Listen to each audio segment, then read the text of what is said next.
Well, good morning, good morning.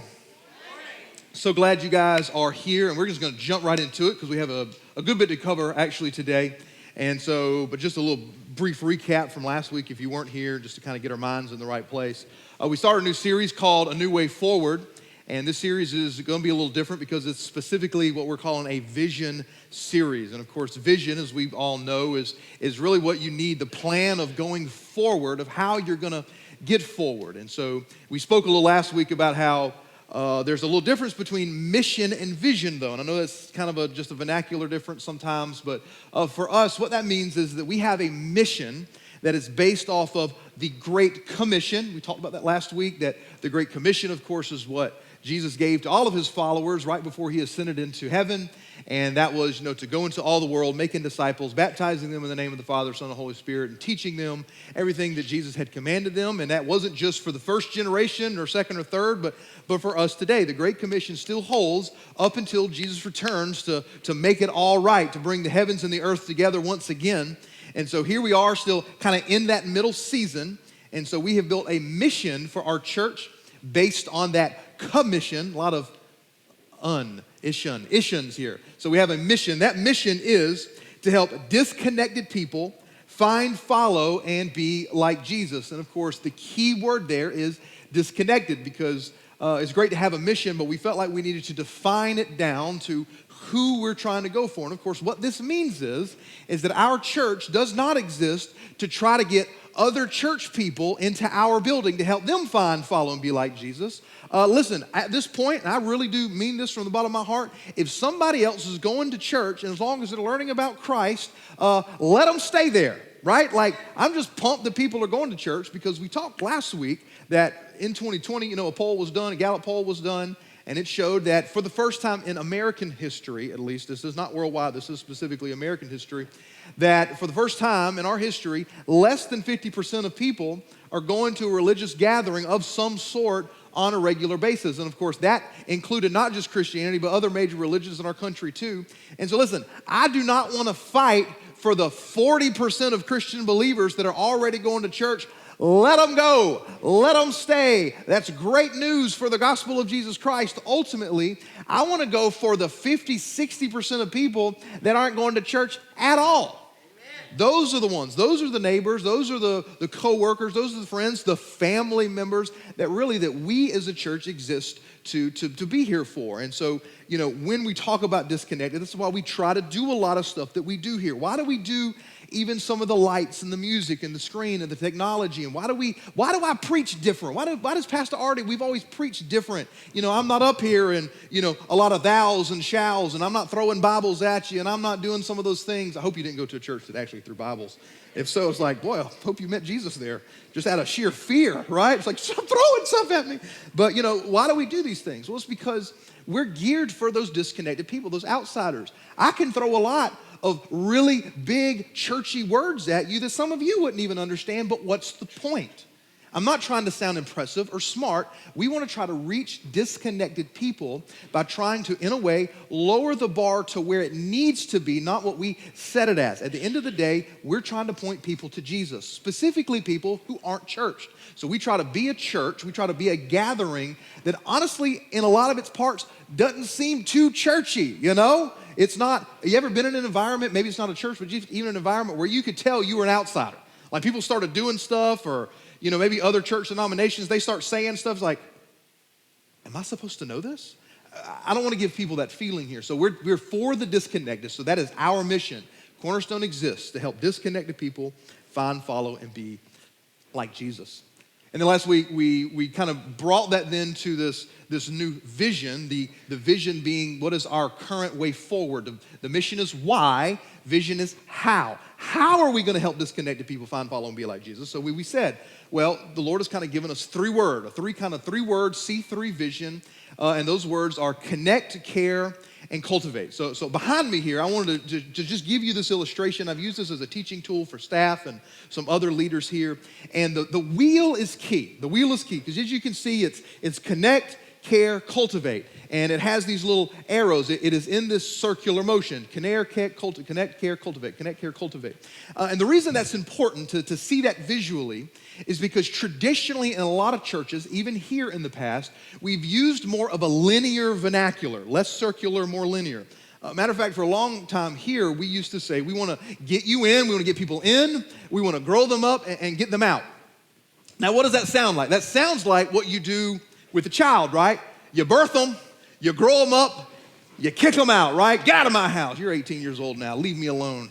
I want to watch what I want to on television now, right? You know, like that's kind of what you do with a child. And because life for a child is linear, there is a set progression that people need to get to. And certainly there is some progression when it comes to life. But in reality, most relationships are not linear, are they? If a marriage was linear, you would only have to say, I love you one time. You thought about that? I said it to you when we got married. Why do I need to go back there? I told you once, right? You know, I even gave you a ring and everything on the same day. It was like a big deal. You remember? We can watch the DVD. Like, because marriage isn't so much linear, it's a growth pattern, but you're always connecting, aren't you? In a good marriage, you are. In a good marriage, you're always connecting, or even just any good relationship, a good friend, you're always connecting. And then there are seasons when instead of just connecting, you really need to care, right? Somebody goes through a hard time, a hard season, a friend, a spouse, whatever. Then your care picks up. All of a sudden, it's not connecting anymore. You're both connecting and caring, but you can't care if you haven't been connecting. I don't even know how to care for you because you haven't been connecting. And then, of course, you can't grow somebody, you can't cultivate if you're not connecting or caring for them either. So just trying to get this idea in your head. I'm probably over-communicating it, but I just want to make sure I'm communicating it, that from now on, how we talk about the progression of life and maturity in our church is not this, you're in now we got to grow you up, now we got to send you out. Listen, if I was sending y'all out, nobody'd be here. Where'd they go? We sent them out. Where they at? I don't know. But we grew them up though. I mean, it's like, it doesn't even make sense in my head. And so, you know, that just isn't a good process. And so now, no, we're always connecting with each other. We're always trying to connect each other to God. We're always trying to connect outsiders to us. We're always trying to connect outsiders to God. We're always trying to care for each other and for others. So y'all get the process there. So it's circular. So today, I want to focus on just to connect, because I think it's a pretty big deal. And it comes first on purpose. It's on the top of the wheel on purpose because this whole process starts with connection.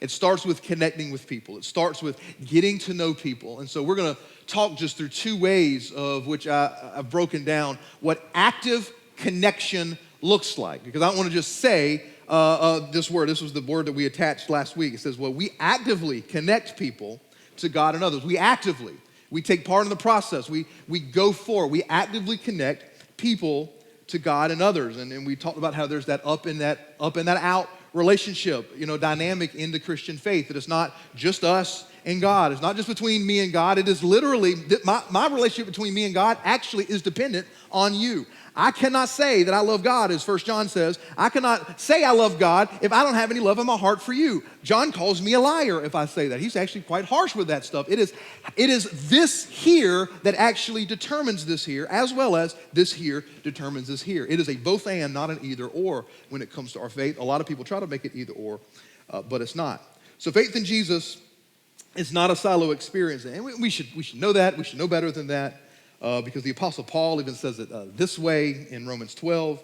He says, now listen, now as we have many parts in one body, and all parts do not have the same function, in the same way, we who are many are one body in Christ and individual members of one another. And the truth is, I know it always comes from a pastor. And it's like, well, you're supposed to talk about this, you're the pastor. This is why coming to church is so important. Because biblically, you cannot grow in your faith alone. Now, I know you can do Bible studies on your own. Yes, you need to be having a private prayer time and a private quiet time. Jesus talks about that. But the fact is, a lot of us are like hands without an arm, just flopping around in life. If you walked into Walmart and you saw a severed hand, you would panic. You would say, I know it. They're cutting people's hands off now, right? Somebody tried to steal something, and that's how they're getting them back now. Don't be stealing, but like that would be weird. Well, the fact is, if you are a Christian believer, but you are disconnected from a church, which as we have learned, most people are, and I just had a conversation literally this past week with a young man. I was helping him with a little car issue he had, just a random one of those things that God throws in your path. And he made the statement to me. I asked him, I said, man, do you have a relationship with Jesus? He goes, yeah, I know. I love Jesus. I love God. He says, I don't go to church, though. I'm just really spiritual. But listen, that is what most young people think. If you don't think that way, you're in the minority now.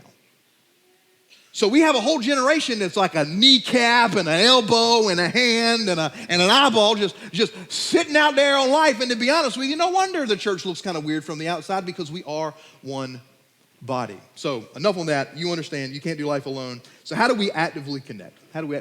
So there are two ways. First one is this. To actively connect with people in the church, outside of the church, you must be where they are. You must be where they are. Let's read in Acts 17. While Paul was waiting for them in Athens, we've heard of Athens, he was deeply distressed. Somebody say distressed. He was distressed. Paul had some stress going on when he saw that the city was full of idols. Let's take a pause there. So when we hear that word idols, I don't know what conjures in your mind. Maybe you're thinking like clay things. This is Athens. We actually have some historical context for Athens. What idols was Athens worshiping? They're in the movies. Zeus, Ares, Athena, Mars, all these kind of things, right? Like, they literally worshiped these people. They had all of these idols that they represented war and this and that and the heavens and the sunlight and all this kind of stuff like that. And so when Paul was in Athens, he was at the center of an extremely pagan society. And so their idolatry was right in front of him. But our idolatry is often the same, we just have different names. Ours is greed, or money, or power, or fame. So we don't name them as gods, but what is an idol ultimately? An idol is anything you sacrifice time, talent, and treasure for. We got whole generations of people, man, just chasing that dollar, right? And it's like, well, it's for protecting my family and stuff like that. It's like, well, you ain't never with them, You don't ever give your money away. You're not being generous with it. You're just piling it up for yourself. No, obviously that's an idol, because an idol is something that, in a sense, you worship. And the fact is, you can argue with me. Some people try to argue with this, but listen, we are created to worship something. It's just who we are. And so some people, man, they worship lust. They worship sex. They worship experiences. They worship pleasure. They worship comfort. There's all sorts of things we can worship, money, power, all those other kind of things like that. Like, we're not strangers to that. Half of those things are all things that we deal with because of our flesh nature. But now we have been freed, and we can say, no, we worship something else. I may struggle. I may have to fight my nature to want to do this or do that or be part of that and be part of this. But no, I know who I worship now. So Paul's in this city, looking around. It's a completely pagan city. They hadn't heard the gospel yet. Why? Well, the missionary had just gotten there.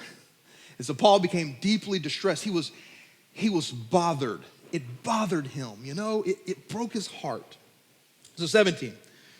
So what did he do? So he reasoned in the synagogues with the Jews and with those who worship God. So he met with God-worshiping Jews, but not necessarily Christian-worshiping Jews, and as well as in the marketplace every day with those who happened to be there. So Paul let it upset him. Paul let it ruin his day. Paul let the idea that there are a whole bunch of people out there that don't know the truth, whether they have heard it and refuse to listen, or whether they just haven't heard it. And I think this is the challenge for you and I, and this is how we must start raising our children, is that up until now, I think you and I we could have said we lived in a culture where most people have heard, so if they were choosing not to, that was their choice, right? Like it's more the thing, especially in the South, it was more the thing to go to church. You were ostracized if you didn't go to church, right? Like, it was almost bad for business. It's like, oh, dude, they kind of, they like to do such and such on the weekend. They're never on church, they're not trustworthy. Well, now, that holds no bearing. As we've seen, there's less of us now than ever. Not to panic, that just means the culture has shifted. And really what has happened is a lot of people who were cultural Christians, they weren't real Christians, they're just cultural Christians because it was more beneficial to be a cultural Christian. As the culture changes, less of those people pretend to be Christians now. It isn't that the number of Christians really shrunk, in my opinion. I think it's just the number of people pretending to be Christians has shrunk, right? Why go to church for something you never believed anyway? And so now we have to start assuming that we live in a culture more like Athens, more like pagan societies, where the people you bump up against in the street or in the Walmart and wherever you go, they might not have heard at all. There are children and young people being raised like that have never stepped foot in a church except for a funeral or a wedding, and most weddings aren't even in churches. So you got to think about that. You're like, that's just the practicality. Most of y'all, somebody took you to church. That's where you met Jesus. I mean, man, my mother's family did not go to church on a regular basis, but the doggone preachers in the community went around and picked up kids into station wagons and took them to church, and that's how she met Jesus. Now, the fact is, I wouldn't send my kid with somebody in a station wagon today. A bunch of freaks out there, right? But again, society has changed. And so we are now more like Paul. My question is, are our hearts broken like Paul? Are we deeply disturbed like Paul? And kind of as an illustration to move us a little further into this is, and this is a real story, there was a thief and a murderer named Charles Peace, which is ironic because he was not very peaceful, back in the 1800s in England. And after a time, kind of lifetime of crime, he was arrested, put on trial and convicted of his crimes, and he was sentenced to hang to death. And so on the final day of his life, he had his normal breakfast, and they're walking into the gallows. Just a chaplain, I guess a prison chaplain, was reading him his last rites and was reading a portion of a book, and it had several topics about hell and damnation and things like that, and of course things that are from the Bible, because the Bible does preach that hell is real. And so the minister is reading these things probably just half-minded, not even thinking about it, just because that's what we often do. We kind of tend to shut down, and it says that Charles Peace stopped, and he looked at the minister, and this is what he said. This is a quote.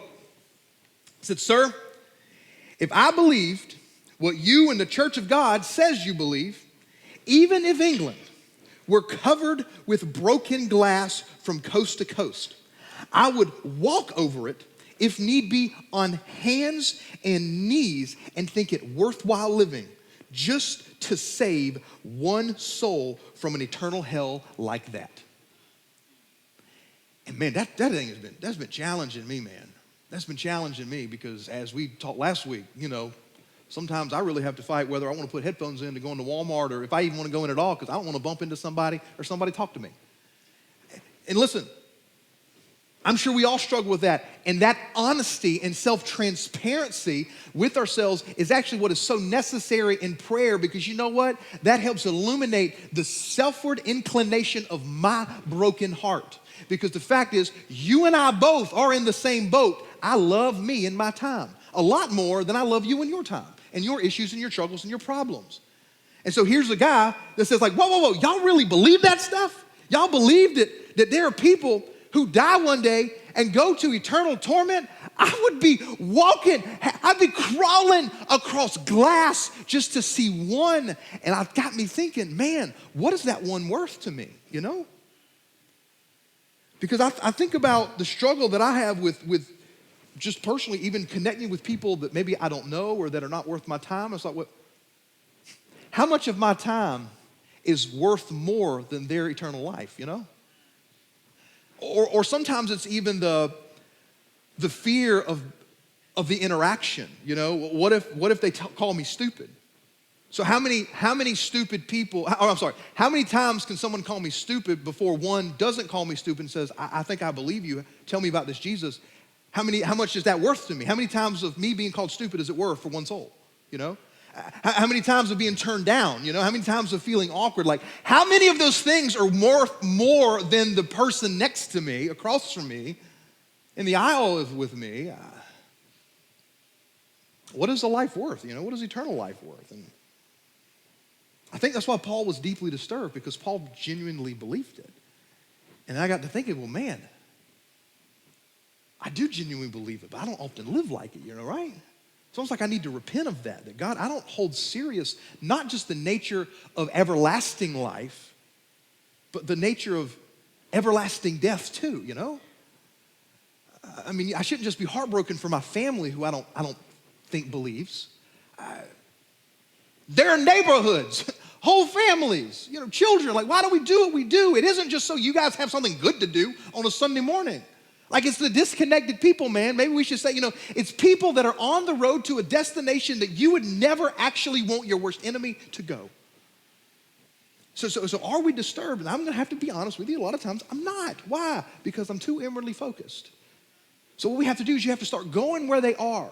You have to start being with other people, not like yourselves. Because what I know about both of us, all of us, is that we have really tight patterns in our life, especially since this whole COVID thing. Like, it's made it even worse. The reality is most of you probably only see the same 10 or 20 people every single week, right? Some of it's your family, it's your coworkers, and a few close friends, and then this is probably one of the larger gatherings of people that are like-minded, but you still don't know, right? This is probably one of the larger places. But besides going from a store, you see and talk to the same people. And so then I've had to think, like, well, Lord, I can't connect with new people because I'm not where new people are. I'm purposely not putting myself in a position to be uncomfortable. I'm purposely not putting myself to be in a place where I can have conversations with people that I don't know because I love my little tight circle. They don't challenge me. They think my jokes are funny most of the time, you know? They have to because some of them are family, so there you go, you know. They have to love me. So to connect with people, you have to go where they are. And I think when you hear that verse that I read about Paul, I mean, I get it. I feel the tension of, well, man, Paul's in the marketplace. What does that mean? What is the marketplace of today? And there's a lot of discussions we can have with that. I'd love to take that further, maybe another time. But just briefly to say, probably some of it is the internet. I do think it's that. But the internet is way too easy,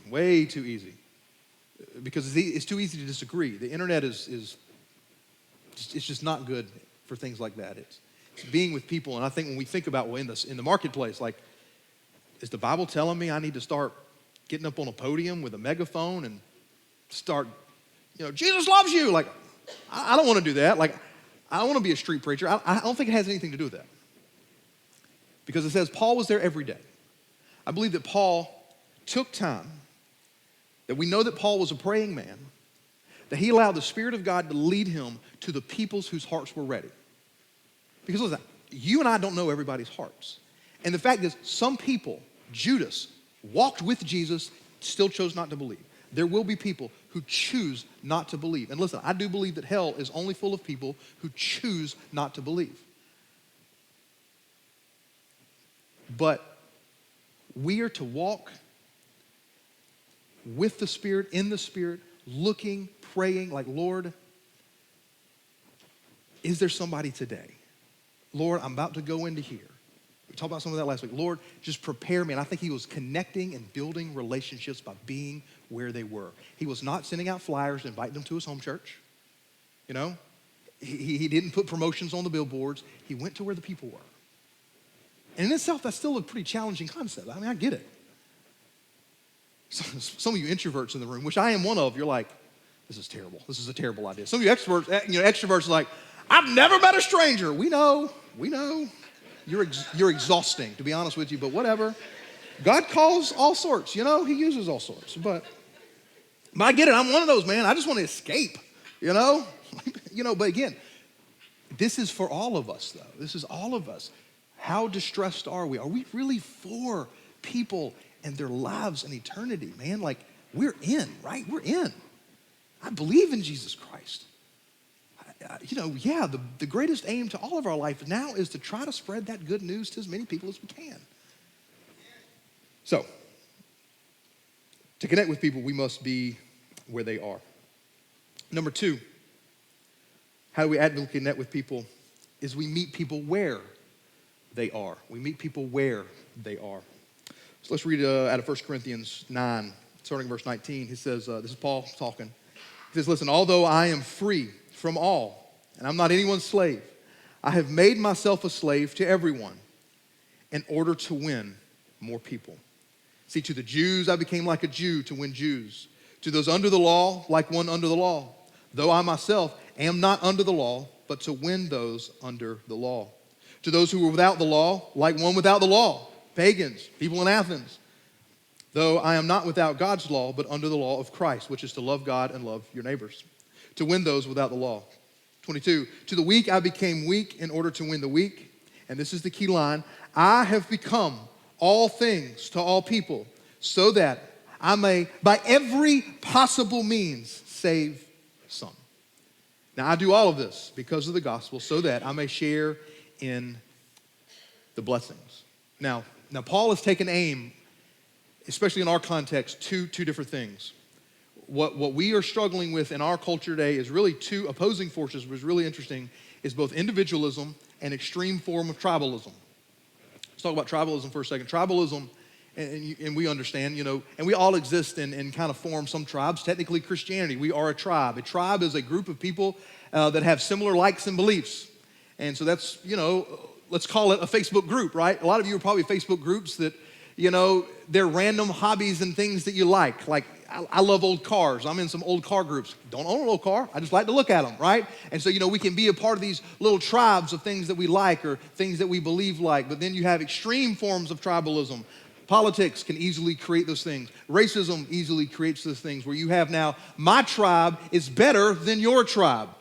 How I think and believe is better than how you think and believe. So Paul's talking about specifically one, tribalism. If you buy into that form of tribalism, guess what? You can't reach people where they are because you automatically think you're better than everybody else. And the only people you do like are the ones that probably look like you, talk like you, think like you, vote like you, and all the other things like you. And guess what?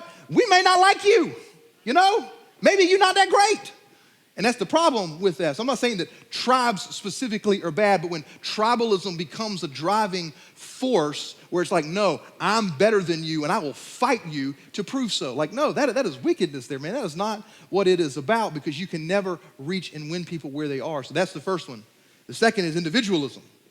Individualism is really rampant in our country, and I can give you some really key words to when you hear it, you'll think about it in life. So when you hear these things, my truth, I am who I am. Be the individual that you are. You are unique. Don't let others drag you down, et cetera, et cetera. I mean, all of those things. And listen, again, yeah, I do believe that we are all unique, but not outside the purposes of God. You are actually less unique when you're not living for God. You may think you're all unique, but if you're not living for God, actually you're not. You're just another dead man walking, another dead woman walking, right? I mean, it's actually in the purposes of God do we find our uniquenesses. Because I do believe that God has created all of us on purpose for a specific purpose. That God has a plan for each and every one of you, as well as all the other people that aren't with us this morning. Amen. But see, individualism, well, again, it pits me against you. I can't be for you because I'm too for me. I can't slow my life down because at that point, you're getting in my way. See, there's this thing that I just kind of call the arc of maturity, where ultimately all maturity really is just somebody becoming less selfish. And I think that's why having kids is such a disruptive thing in our life. I mean, any first-time parents, you never realize, honestly, how selfish you are because even getting married, you are learning to be less selfish, but you really don't see the depths of your own selfish nature until you have a child because guess what? That child is selfish. They're immature because they're a child. And you know what? That child takes all of what? All of everything. Your time. Ladies, my wife was up here saying, take my body, They take your sleep. Take your money, doggone it. I'm still kind of taking some of my parents' money. My birthday comes around, they better get me something, I don't care about any of you, but they're my mom and daddy, right? They better be good too, right? I'm a good kid. They constantly taking stuff from you. Well, why? Well, that's why, a 40-year-old child who still lives like a 10-year-old, what do we say? Gosh, you're immature. Gosh, you're selfish. And so actually selfishness and maturity are the same thing. And so really what individualism is a nature in which life, you remain selfish, you remain immature. Individuality is immature. Now, yes, we are individuals and we fight for our freedom and all those, I believe all those things too. But once my individualism starts to override my ability to reach you or other people, specifically those who are not like me. Because Paul was a Jew. And so he was around Jews. I think he kind of spoke the lingo, But he was never buying into the ideals. It was only just to connect, to point them to the truth. When he was with pagans in Athens, you know what he wasn't walking around doing? Y'all are horrible Jews. Well, yeah, because we're not, We're not. So when he was there, he would use their language. I bet some of you didn't know this. The phrase that Paul uses in Acts, because in him we live and move and have our being, we've all heard that verse before. Guess what? He's not quoting the Old Testament there. He is quoting a modern day to him poet, a Greek poet. But he's turning the language and saying, you've heard this, but no, let me tell you, this guy was speaking truth, but he didn't fully know the truth. Because you're right, in him. It's the conversation on Mars Hill later in Acts. He's pointing to the unknown God. Say, listen, y'all have a bunch of gods, and you think that they're the ones that give you life, but no. See, in this unknown God, you've missed one. And actually, he's the only one. And in him, we move. In him is life. And so Paul doesn't pull from verses the Old Testament. They never heard the Old Testament. So he meets them where they are. And see, that's challenging, because in my selfish nature, I want to prove myself to you. And you the same to me. I mean, that's why high school is so hard. Constantly, we're not wanting to be embarrassed. None of us want to stick out. And a lot of us kind of carry that into adulthood. And so we find people that are like us, that don't challenge us, that won't think we're weird and, don't want to be a poser and all those kind of things. But listen, I really do think it is a call for every Christian believer. They're seeking the Lord to say, Lord, what is in me that I actually value more than sharing your word with somebody else? What is that in me? Is it the way I look or the way I, whatever, what is it in me, Lord? Help me to see those things so I can lay those things aside, that when you give me the opportunity, I can meet anyone, anywhere. Now, I'll be honest with you, that is also our vision for church, That's why connection is so key, and I think that's why I'm so passionate about even these topics of specifically connecting. Because listen, I believe with everything that I am that this church, our church, I don't care about other churches. I hope they're doing the good things. But this church, nobody should be off limits to us. That is why we started as Cornerstone Community Church. That is why we have, since day one, always been a diverse church. That is why right now in this church, we have some of the wealthiest people in town and some of the least wealthy. We have some of the most educated and some of the least. It doesn't matter where you're from, what color you are, honestly, how you vote, none of those things, because here, nobody is off limits to us. As when you're walking around town, you look around, everybody you see can find community here, because we're not a tribe full of people that all look the same and all vote the same and all talk the same. The thing that makes us the same is that Jesus Christ died for all of us the same, that he loves all of us the same, that we've been redeemed in the same way. And so that way, when we go out, we can lay all that stuff down. That's why we sing the songs that we do. And listen, sometimes I get the tension. Sometimes we're like, man, I love Cornerstone, but I wish they would do more of this or that. Well, guess what? I'm not trying to be just like you. Man, Pastor Artie used to say, we hadn't brought this up a long time. I don't know why this is here today. It's not in my notes. I'm a little off key. Y'all just keep up with me. Y'all just follow along. We got time. We got like 4 minutes. We'll wrap this up in a second, but Pastor Artie used to always say, and it is so true, man, and I've heard this from a lot of other leaders, it's the 80-20 rule. I really do hope that you're 80% happy here, that there's 80% of what we do here, man, that really does bring value to your life, to your family, to your children, and that you're growing. But the problem with us humans is we can totally forget about the 80% and hyper-focus on the 20, right? And that's not just for church, that's in a marriage too. I love everything about you, but you chew weird. And I can't eat with you because you chew weird. I think you're good, blah, blah, blah, blah, blah, but dang, you chew weird. Well, get over it. Stop being so immature. Because we like to hyper-focus on the 20. But that's what happens when you're trying to build something unique. And the fact is, listen, there are most of the churches, so let's go big picture, most of the churches that most of us grew up in were full of samies. Half of it's the same age. And listen, I'm really going off track now, but listen, I'm just talking from my heart. I just got to share this stuff with you guys. I think what's happening, and this is really key, and I think this is good for the church as a whole. You look back 50, 60, 70, even 100 years ago in this country, when it was the mainline way of thought that you're a Christian. People just assume that you were born into families of Christians. That's not how that works. Everybody has to accept Christ on their own. It's an individual decision for every single man, woman, and child. But back then, it was very easy for churches to just, because everybody was going to church, and so churches began to disagree about, this little piece of theology. You baptized that way, well, I'm baptized in another, and then this church over here is like, I'm King James only, and they're like, well, I'm New King James only over here, and you're like, I like the NIV, and so, you had all of this stuff, and then it even got broken down like, well, that carpet wasn't good, and them, anyway, and you've heard all those things. That's why it's a joke. We laugh if you've been in church culture because it's true. But listen, the world is changing. And listen, we can continue to argue about things that don't matter until we don't matter. And then you know what? Whose fault is it when the communities and the people are destined for hell? It's not God.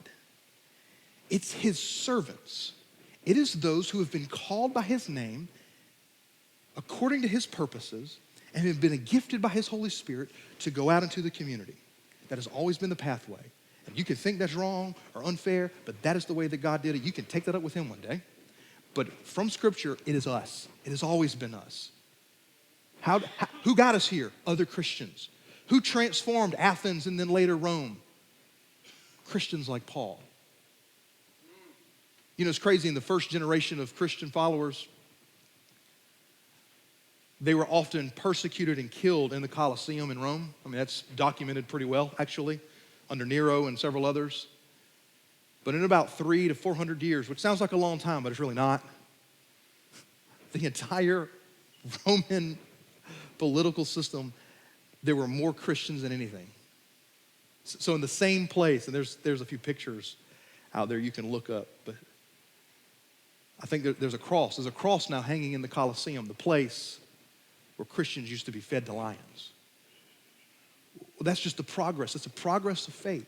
It's because a bunch of Christians, a bunch of Jesus followers didn't argue about the carpet, because guess what? There wasn't none, They weren't arguing about that kind of stuff like that. They were just together. They were united as a body of believers. They were willing to go out of their way to connect with people. And listen, they all didn't give up their livelihoods to go into ministry. A few did, but a lot didn't. But every day when they went to the marketplace, when they went to the schools, when the kids got home, they trained them to think this way, because we're multi-generation thinking. We're not just thinking for now, we're thinking 30 years from now. What's going to be the future hope of Orangeburg? I'm going to say that a lot of it sits in this room. A lot of it sits in this room. How are we going to change our community, your little pockets of community? How are you going to step outside of your little pockets of community to reach new people? Because guys, we're called to connect, We're called to be where the people are. And guys, I'm going to skip on down because I've taken a little bit extra time. So I want to jump down to just kind of clearing some of this up of how we're going to try to do this as a church. Because obviously we're individuals, then we come together. But how do we process and how do we connect with people here as a church? So we have a few ways. One, we have VIP. If you've been here for a while, you hear us talk about that every single Sunday. Some of you can probably say it as we're saying it, how we say it. Stop by the orange balloons on your way out. We have a gift for you, yada, yada, yada, all that stuff. You've been hearing it for years. Well, why? Well, because we're trying to make sure that we're connecting with people, because almost every Sunday, basically every Sunday, between here and Bamberg, there's always somebody new. We average about 3 new VIPs a week at this campus. Before the pandemic, we were averaging about 500 VIPs a year.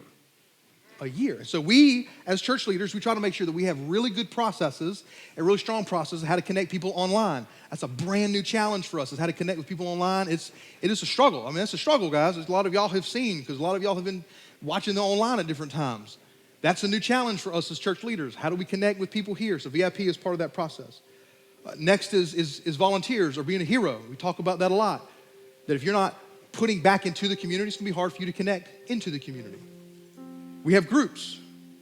Listen, groups is, just so you know, it is my ultimate goal for basically every one of you in some way, form, or fashion.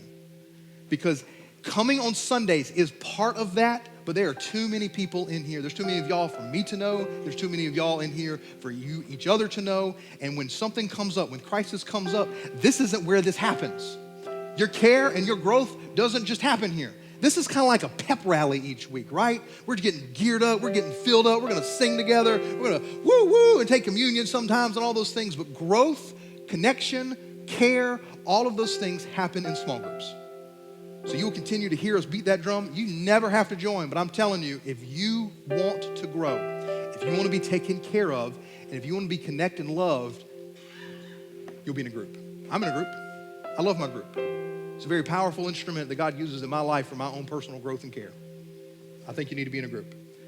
Next, we have growth tracks. These are relatively new. Our Kingdom Marriage class is one of these, where they're short-term groups set for a span of time about a specific topic. And so we have several others of those lined up as we go forward in this year, something new we're trying, because I understand that jumping into a group all in can be a little scary. So we have some growth tracks. But listen, the future of the church, our church, the church, will hinge on our ability and desire to connect with each other and others outside the church. It's not just up, it is out. It's not just out, it's also up. So don't you stand with me, I'm gonna pray over us. I know this has been a lot. I know it's just been rapid fire. Some of this just comes from the gut, so probably a little more, just a little more excited than normal though. So again, our mission as a church at Cornerstone is to help disconnected people find, follow, and be like Jesus. And we do that by actively connecting people to God and each other. Let's pray. Father, I pray for a specific and unique wisdom for each one of us to know how to apply this truth to our lives. Because Father, although we are corporate, we are also individuals. And Lord, it's that collective work that brings about the most fruit. And you say in your word, Lord, that the harvest is plenty, but the workers are few.